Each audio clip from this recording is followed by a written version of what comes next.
حضرت احمد رضی اللہ تعالیٰ عنہ روایت کرتے ہیں، نبی پاک نے فرمایا کہ ایک رمضان سے لے کر دوسرے رمضان تک، ایک حج سے لے کر دوسرے حج تک، ایک جمعے سے لے کر دوسرے جمعے تک، اور ایک نماز سے لے کر دوسری نماز تک، یہ جو درمیان میں وقت ہے، پڑا ہے اس کے بعد عصر آئے گی، فجر پڑی ہے اس کے بعد ظہر آئے گی، تو اس وقت کے اندر جو انسان سے غلطی خطا زردد ہوتی ہے، کوئی گناہ اس سے ہوتا ہے، تو اللہ رب العزت ان دو فرائض، ان دو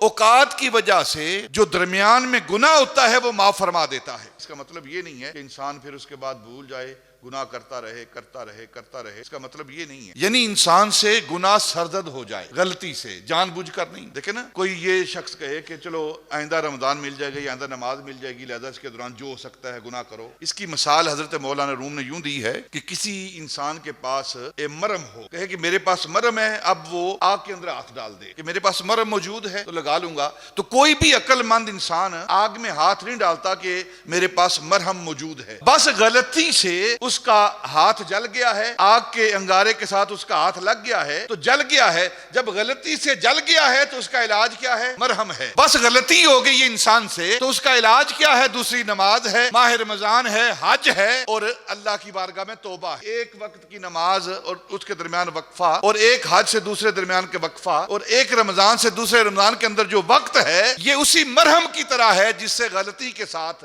گناہ سرزد ہو گیا ہے۔ مرہم کی وجہ سے کوئی بھی عقل مند انسان اپنے ہاتھ کو، اپنے جسم کو جلاتا نہیں ہے، اگر جل جائے تو مرہم موجود ہے۔ اسی طرح انسان سے اگر غلطی خطا سرزد ہو جائے تو اس کے پاس اگلی نماز تک کا وقت ہے، جب وہ نماز پڑھتا ہے تو اللہ رب العزت اس نماز کے صدقے میں جو درمیان کا وقت ہے اس کی غلطیاں خطائیں معاف فرما دیتا ہے۔